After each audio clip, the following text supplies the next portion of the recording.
Selamat malam, salam sejahtera. Isu yang paling hangat dalam penamaan calon di Malaysia sekarang ini, tiada yang lebih melebihi dan lebih panas dan lebih kontroversi apabila melibatkan Khairy Jamaluddin dan Tok Mat. Ialah mentang-mentangnya Tok Mat adalah timbalan Presiden UMNO. Dengan mudahnya, beliau kini mendapat kerusi yang telah disandang sebelum ini oleh Khairy Jamaluddin. Khairy yang sepatutnya telah memenangi kawasan tersebut untuk beberapa penggal, aku rasa patut diberikan keutamaan di tempat itu. Ada beberapa alasan. Pertama, kerana Khairy cemerlang di tempat tersebut. Tidak ada masalah Khairy di kawasan tersebut. Bahkan, ketua-ketua UMNO ataupun akar umbi UMNO di kawasan Rembau masih lagi menyokong Khairy Jamaluddin sebagai ahli parlimen di sana. Kedua, sebagai timbalan Presiden UMNO, sepatutnya Tok Mat tidak harus takut untuk bertanding di mana-mana kawasan. Ialah, kita pun tahu dengan kuasa, dengan kekuatan, dengan jawatan, Tok Mat itu pasti auranya menang di mana-mana. Kenapa nak memilih Rembau yang telah dimenangi oleh Khairy Jamaluddin? Aku nasihatkan dan aku rasa lebih baik Tok Mat bertanding di kawasan lain yang mana boleh dimenangi atau BN telah kalah sebelum ini supaya bilangan kerusi boleh ditambah. Kenapa Tok Mat memilih kawasan yang memang selesa?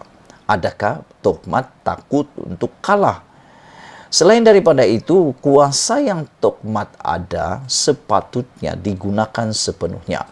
Sebagai timbalan Presiden UMNO, tentunya kuasanya itu, auranya itu lebih besar daripada Khairy Jamaluddin. Ataupun memang disedari oleh Tok Mat bahawa aura Khairy Jamaluddin lebih hebat daripadanya. Itu persoalannya. Aku fikir Tok Mat sepatutnya mencari tempat baru yang mana sesuai dengan jawatannya.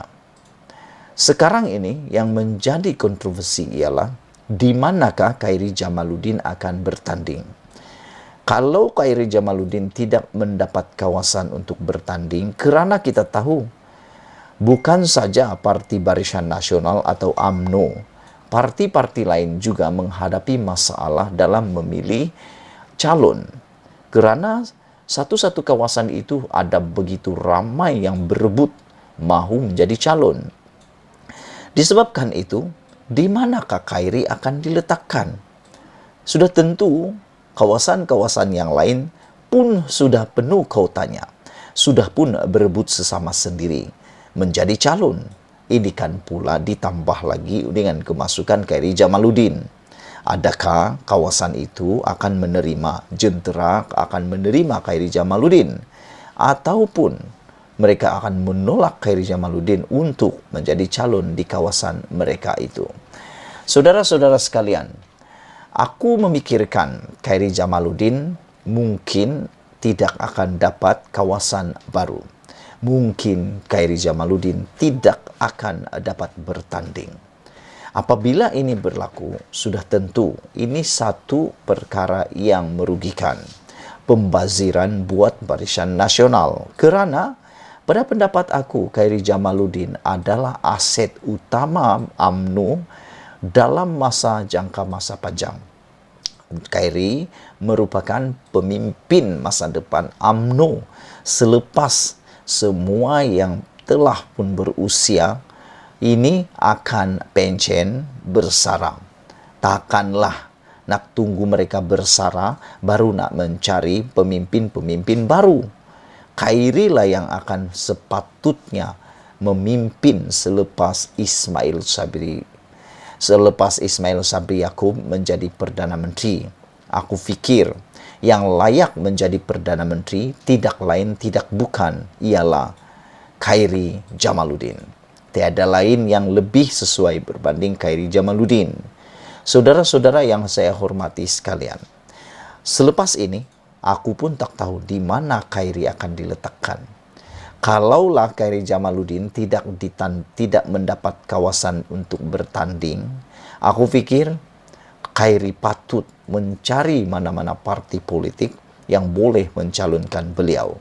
Kerana Khairi Jamaluddin dimanapun dia diletakkan, aku fikir dia boleh membawa aura kemenangan. Apalagi kalau di parti yang lain, apalagi kalau di parti yang baru. Pasti ini akan menjadi tonik baru kepada mana-mana parti politik. Semua ini datang daripada kejayaan Khairi Jamaluddin memacu Malaysia menghadapi COVID-19 dengan begitu jayanya. Berbanding dengan Dr. Adam Baba, Khairi jauh lebih berjaya. Khairi lebih jauh berjaya menangani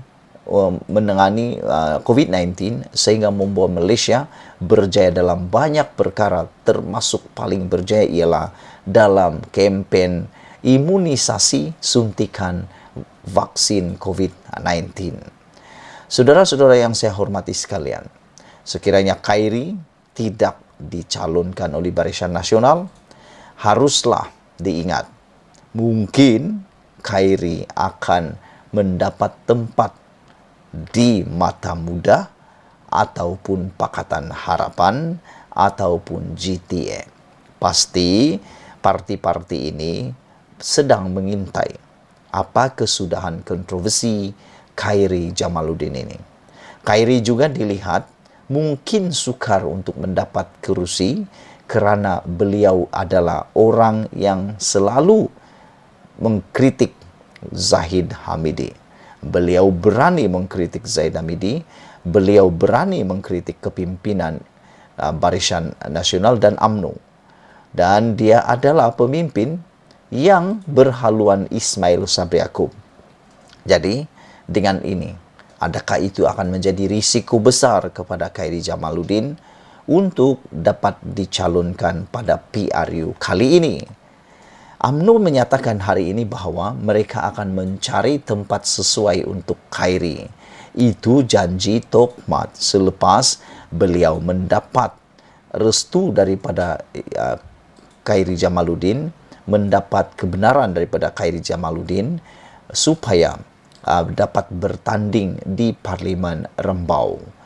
Tok Mat kini akan mengambil kerusi tersebut yang disandang oleh Khairi di Rembau dan akan mencari kerusi baru bagi ganti kepada bekas ketua pemuda tersebut yang setakat ini belum dimuktamadkan sepenuhnya.